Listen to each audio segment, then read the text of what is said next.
Fala guerreiro de Atena, aqui quem fala é o Sérgio Barros e sejam bem-vindos ao Katsuex. No vídeo de hoje vamos falar de 10 curiosidades sobre os nossos queridos meninos de virgem. Então aproveita e já vai deixando o like, se inscreva no canal e falamos demais e sem mais enrolações, bora pro vídeo!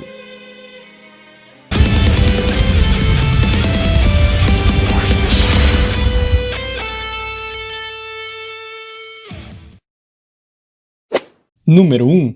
Aparência exótica.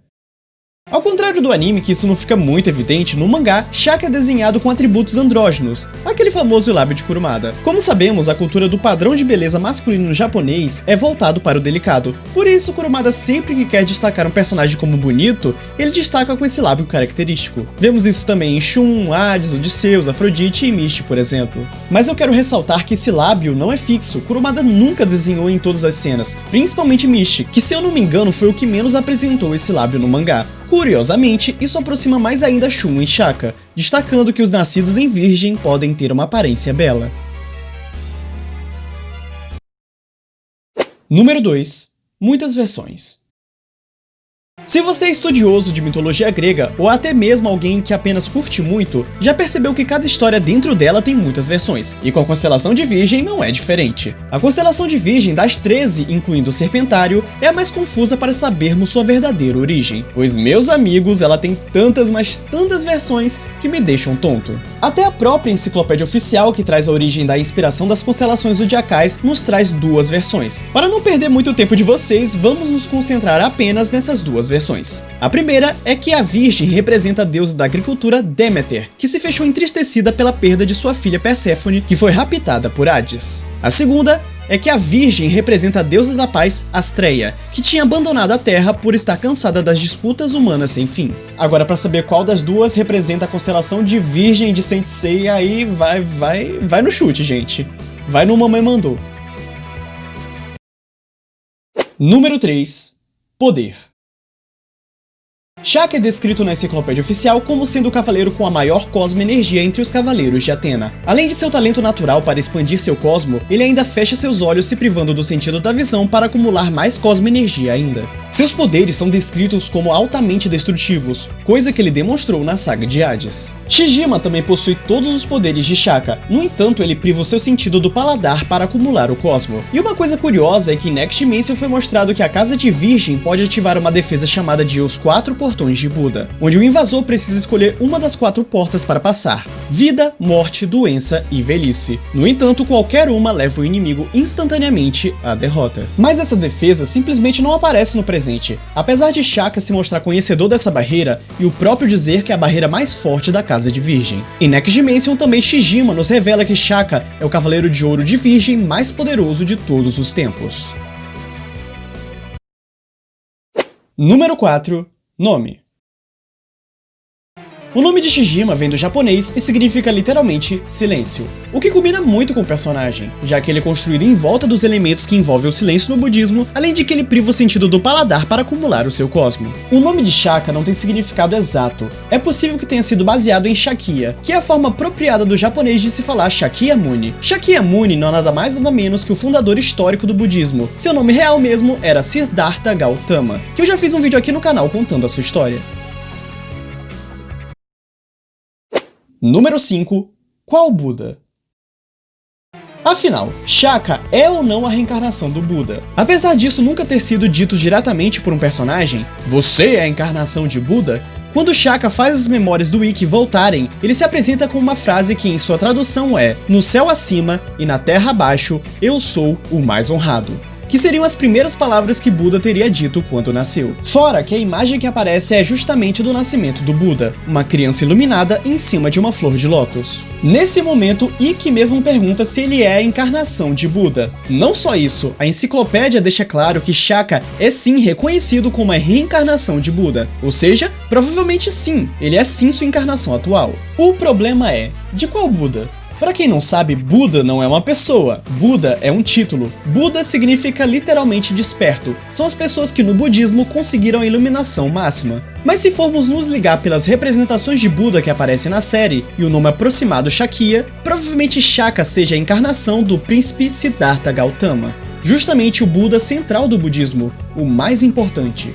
E eu só quero ressaltar que Buda, apesar de ser considerado um ser que transcendeu esse mundo, ele não se considerava divino, ele negava isso. Falo isso para as pessoas que afirmam que Buda é um deus, logo Shaka seria a reencarnação de um deus, e não é bem assim. E que até fala que Shaka parecia divino, mas isso é uma forma de dizer que naquele momento como Shaka era superior.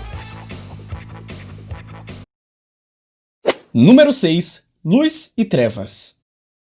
No vídeo de 10 fatos sobre o Ikki, eu expliquei que aquela figura que aparece atrás dele eram os deuses benevolentes Ungyu e Agyu. Então, esses personagens também rondam Shijima e Shaka. Para quem não está entendendo, Ungyu e Agyu são os dois protetores de Buda segundo o budismo. É muito comum ver suas estátuas guardando os templos budistas. Ungyu, que aparece de boca fechada, representa o fim do universo, e Agyu, que aparece de boca aberta, representa o começo do universo. Na continuação canônica da saga de Hades, o mangá Next Dimension, Shijima apareceu representando o Ungyu, o fim do universo. Quando ele o libera abrindo sua boca, tudo em sua volta é engolido por uma escuridão, simbolizando o fim do universo, a morte do universo. Já Shaka, quando ele abre seus olhos, libera o Agyu, e uma profunda luz é liberada que simboliza o começo do universo, o seu nascimento. E um fato legal é que nesse capítulo averiguamos que realmente não é preciso Shaka abrir os olhos, ou muito menos Shijima abrir a boca para utilizar o tesouro do céu. Ele pode ser liberado sem isso. Ou seja, realmente o abrir desses sentidos é apenas para liberar o poderoso cosmo. E vocês já perceberam que a entrada da casa de Virgem tem justamente os dois deuses benevolentes? Legal, né? Número 7. Não funcionou. O ciclo das seis existências, ou círculo das seis existências, de certa forma é um dos golpes mais interessantes se formos analisar. Mas você já se perguntou por que Shaka disse que seu próprio golpe não funciona contra ele quando o Ikki tenta rebater com um golpe fantasma? Shaka diz com todas as letras que o ciclo das seis existências só funciona com humanos tolos, e que não funciona com ele que está próximo de Deus. Tá, essa frase é bem vaga mesmo, e na moral, Kurumada é o rei de botar umas frases vagas no seu mangá sem a gente entender o que ele queria dizer. Mas no caso, essa frase tem explicação. Acontece que esse golpe é uma alusão ao Samsara, que é o ciclo da morte e do renascimento no budismo, hinduísmo e jainismo. É basicamente uma roleta russa de onde você vai parar assim que morrer. Tudo vai depender do seu karma, seja ele bom ou ruim. Eu explico mais sobre o karma no meu vídeo dos sentidos que vocês podem ver no card acima. Os mundos são Deva, Asura, Manúzia, Animal, Preta e Naraka. Em um vídeo futuro explicarei melhor cada uma delas. Mas enfim, acontece que apenas seres que alcançaram o estágio de iluminação máxima, ou seja, o estado de Buda, podem quebrar esse ciclo. Ou seja, quando o Shaka diz que o ciclo não afeta ele, é por justamente Shaka fazer a alusão de Buda. Número 8. A cor.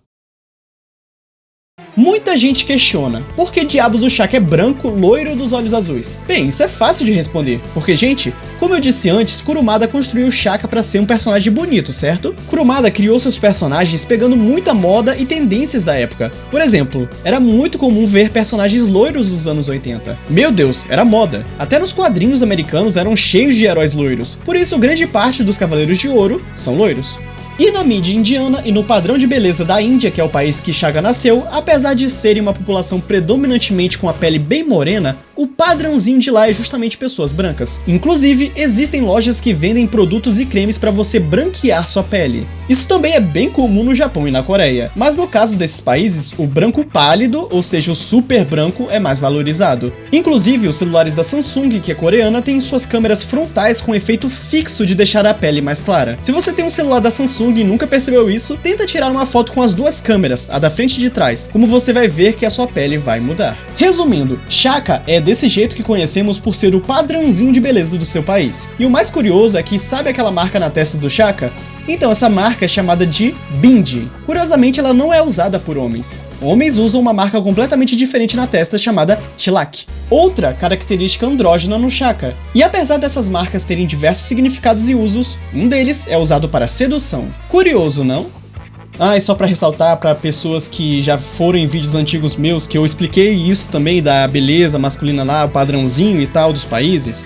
Gente, padrãozinho não significa que todo mundo é assim, porque eu já recebi muito comentário retardado assim. Ai, eu vivo no Japão e não sei o que, e não vejo muita gente assim. Eu vejo pouca gente assim. Meu amigo, padrão de beleza, tu vê aqui no Brasil um monte de cara bombado andando na rua? Você vê um monte de cara de queixo quadrado andando na rua? Óbvio que não. Padrão de beleza é as pessoas mais desejadas, que têm aquele corpo mais perfeito. Obviamente não vão ser maioria, é bem pouco na verdade. É o que mais aparece em mídia e em outras áreas assim. Número 9. Rosário.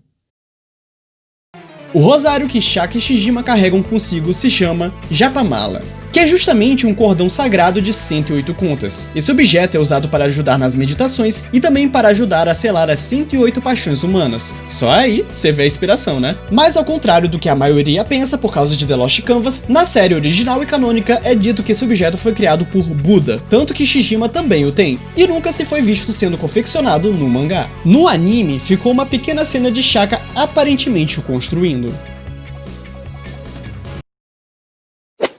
Número 10. O primeiro. Shaka foi o primeiro usuário da série clássica a despertar o oitavo sentido. Isso não é mistério. Ah, mas e o Orfeu? Ele foi para o inferno antes do Shaka. Bem, guerreiros, acontece que primeiro, não sabemos com exatidão se Orfeu despertou o oitavo sentido ou pediu a Hades um consentimento especial, algum privilégio para ter uma audiência. Isso nunca foi especificado. Porém, vamos fingir que realmente é confirmado que ele despertou o oitavo sentido para ir ao inferno. Ainda assim, ele não foi o primeiro. Segundo o mestre ancião, Shaka era conhecido como o homem mais próximo de Deus porque era o único desperto para o oitavo sentido. Logo, desde que ele recebeu esse título, ele já tinha despertado. Ele não despertou assim que morreu, ele apenas foi ao inferno com vida. Nessa mesma linha, podemos teorizar que Shijima também tenha o oitavo sentido desperto, já que ele também tem o título de o homem mais próximo de Deus, além de o homem silencioso também. O curioso é que vemos que a primeira vez que ele foi chamado assim foi quando ainda era uma criança. Então é isso, guerreiros, espero que tenham gostado. Eu amo fazer esses vídeos de fatos pra vocês. E se gostaram, deixa aquele like gostoso mesmo, se inscreve, compartilhem com todos os seus amigos. Não esqueça de me seguir nas redes sociais, eu sou mais ativo no Instagram, então já vai me seguindo lá. Eu vou ficando por aqui, até a próxima. E não esqueçam de ver o pós-crédito. Valeu!